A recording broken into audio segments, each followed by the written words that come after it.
Breakfast is the most important meal of the day. You've heard it your whole life. Breakfast is the most important meal of the day.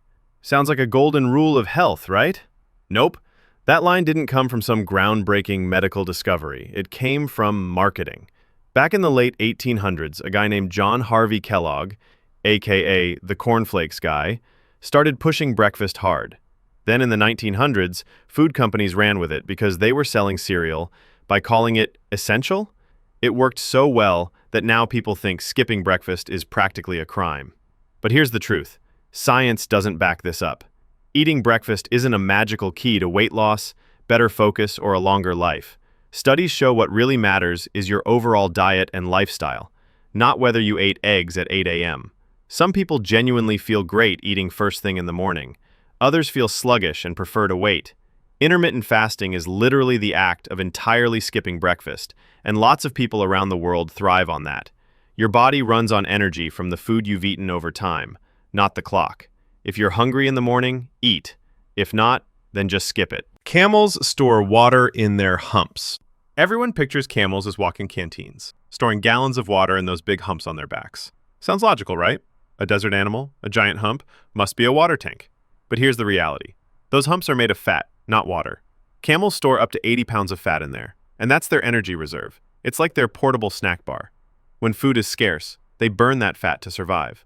So if the hump is fat and not water, where does the water thing come from? Camels are just insanely good at managing hydration. They can drink an unbelievable amount when they find water, up to 40 gallons in one go, and then go for weeks without another sip. Their bodies are masters of conservation. Their red blood cells are oval-shaped, so blood keeps flowing even when water is low, and they can let their body temperature fluctuate so they don't sweat as much. They're built for desert survival. But water in the hump? That's pure Hollywood fantasy. Humans only have 5 senses. You've probably heard this since kindergarten. Humans have 5 senses: sight, hearing, smell, taste, and touch. Sounds normal, right? But it's way off. The idea of 5 senses goes all the way back to Aristotle, and we've just been repeating it ever since. In reality, scientists have identified at least 9 senses, and some say over 20. On top of the big 5, you've got balance, called the vestibular sense, which keeps you from falling over every time you stand up. Then there's proprioception, your body's awareness of where your limbs are without looking. Ever touch your nose with your eyes closed? That's proprioception. You also have thermoception, sensing heat and cold, nociception for pain, and even interoception, which tells you things like when you're hungry or need to breathe. If we only had 5 senses, walking in a straight line or even staying alive would be a nightmare. So next time someone says humans have 5 senses, tell them they forgot at least 4 more, and that's being generous. You should pee on jellyfish stings. Maybe you've done it, or maybe you've seen it in movies. Someone gets stung by a jellyfish and their friend steps up with the ultimate survival move: pee on the sting. Hollywood makes it look like a cure, but in reality, it can make things worse. Here's why. Jellyfish stings come from tiny venom-filled cells called nematocysts. When they fire, they inject venom into your skin, and some of these stingers can stick around, loaded and ready to go. The last thing you want is to trigger them again. And guess what urine can do? Depending on its salt concentration and temperature, it can actually cause those cells to release more venom. So congratulations, you've just been peed on and it now hurts more. The real fix? Rinse with seawater, not fresh water, because that also makes the stingers fire. And then soak the area in hot water. Heat helps break down the toxins and calm the pain. Or if you've got it, vinegar works for certain species. So next time you're at the beach and someone gets stung, skip the hero pee moment. Or once you've stepped up and done it, you can tell them it was actually pointless. Chameleons don't try to camouflage.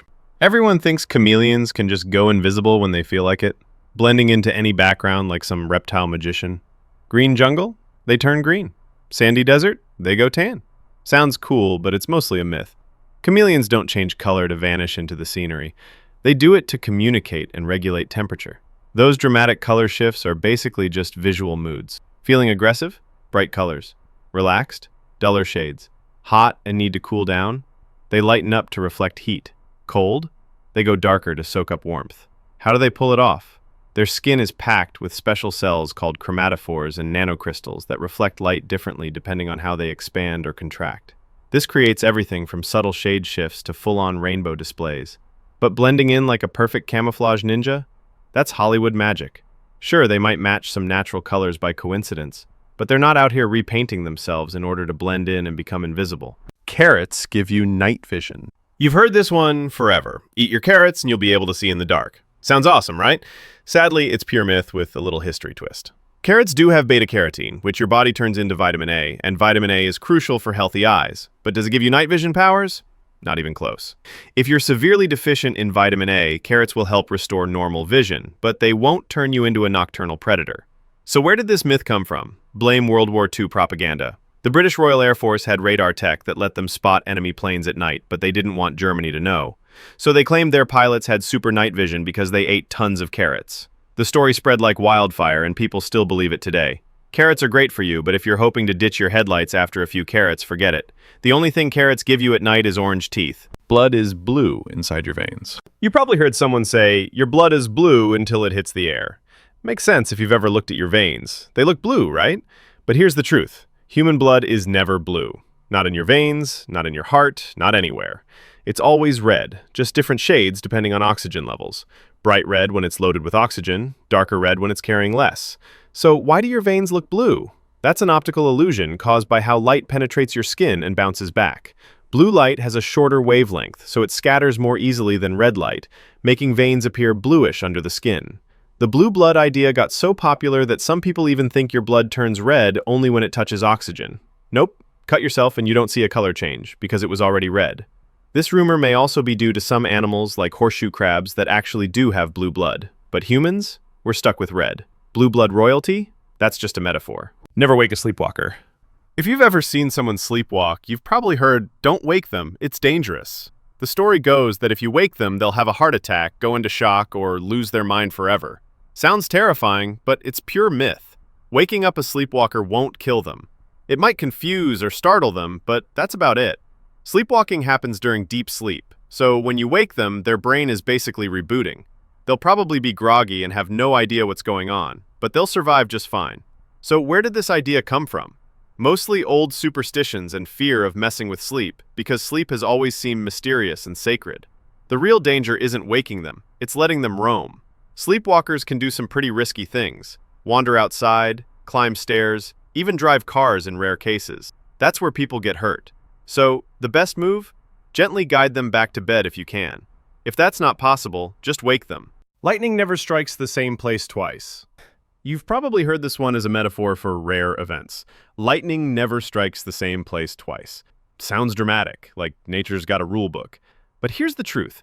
Lightning doesn't care about sayings. It absolutely strikes the same place over and over. In fact, tall structures like skyscrapers, radio towers, and even trees are magnets for lightning. The Empire State Building gets hit about 20 to 25 times every single year. Why? Because lightning takes the path of least resistance, and a big metal tower sticking into the sky is basically an invitation. So the next time someone drops that phrase, remember, lightning's not picky. If you're standing in the wrong spot during a storm, it might strike you twice just to prove a point. Sharks can smell a drop of blood from miles away. You've seen this scene in every shark movie. One tiny drop of blood hits the water, and miles away, a great white goes into a frenzy, zeroing in like it has some sort of GPS. Sounds terrifying, right? But in reality, that's Hollywood drama, not science. Sharks do have an amazing sense of smell, one of the best in the animal kingdom, but the whole miles away idea is massively overblown. In truth, they can detect blood at concentrations of about 1 part per million. That's insanely good, but it translates to something like a drop of blood in an Olympic-sized swimming pool, not the entire ocean. And even then, currents, tides, and water movement scatter scent quickly. So no, if you cut your finger in Hawaii, a shark in California isn't coming for you. They're impressive predators, but they're not horror movie level. Still, probably don't test this by bleeding in the water, because if a shark's nearby, it's definitely going to notice. Humans swallow 8 spiders a year while sleeping. You've probably heard this creepy fact. Every year, while you sleep, 8 spiders crawl into your mouth. Picture that. Mid-dream, and a spider decides to crawl in your open mouth, or down one of your nostrils. It sneaks past your lips, sets up camp, and disappears forever. Terrifying, right? Good news? It's total nonsense. Spiders don't want to go anywhere near your mouth. Think about it. Warm, wet, vibrating, and full of teeth. That's basically their worst nightmare. The vibrations of your breathing, your snoring, even your heartbeat send them running the other way. They hunt where it's quiet and still, not on top of a snoring giant who might squish them at any second. So, where did this nightmare come from? The reason that the average human swallows 8 a year is because one guy is skewing the odds and eating 64 billion to mess with the rest of us. In reality, the odds of swallowing even one spider in your life are microscopic, unless you're doing it on purpose. So relax. There's nothing sneaking into your mouth at night unless you're that one guy. Pirates made people walk the plank. Every pirate movie has it. The dramatic moment where the villain waves a sword and snarls, "Walk the plank." The crew gathers, they beat the drums, and the victim does that slow, trembling tiptoe toward the edge. He splashes into the shark-infested waters while everyone cheers. It's iconic, but almost entirely fake. Historical records show little to no evidence of real pirates using this method. Why? Because pirates weren't putting on Broadway shows, they were running a business. Time was money, and forcing someone to balance on a board was just unnecessary. If they wanted you gone, they'd toss you overboard, stab you, or ransom you. Fast, simple, and terrifying in its own way. Walking the plank didn't really pop up until the 19th century in literature and stage plays, and then Hollywood ran wild with it. So the truth?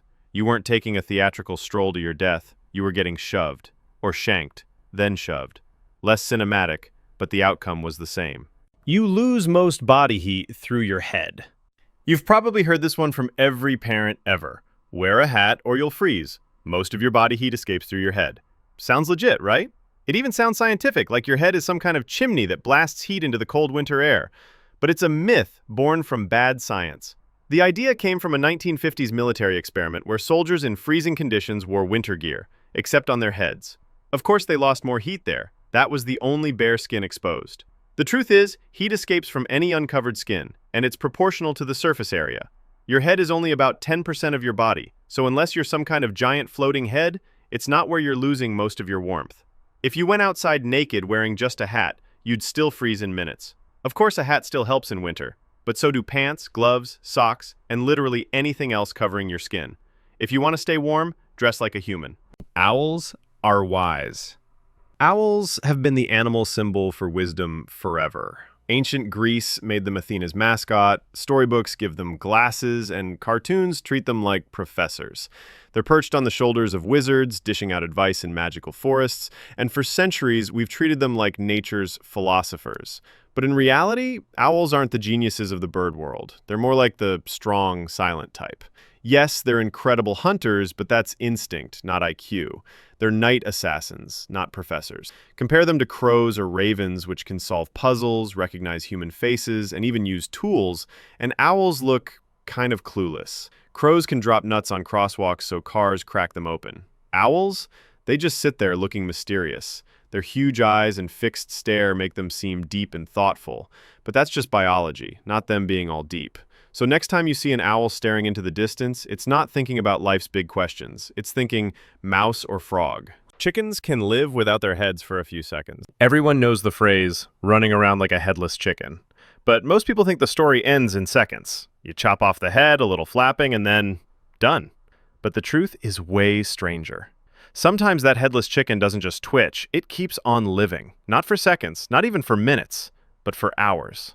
In one famous case from 1945, a chicken named Mike lived for 18 months after losing his head. How is that even possible? Turns out the brainstem, which controls basic life functions like breathing and heartbeat, can stay intact if the cut is high enough. So Mike's body just kept going.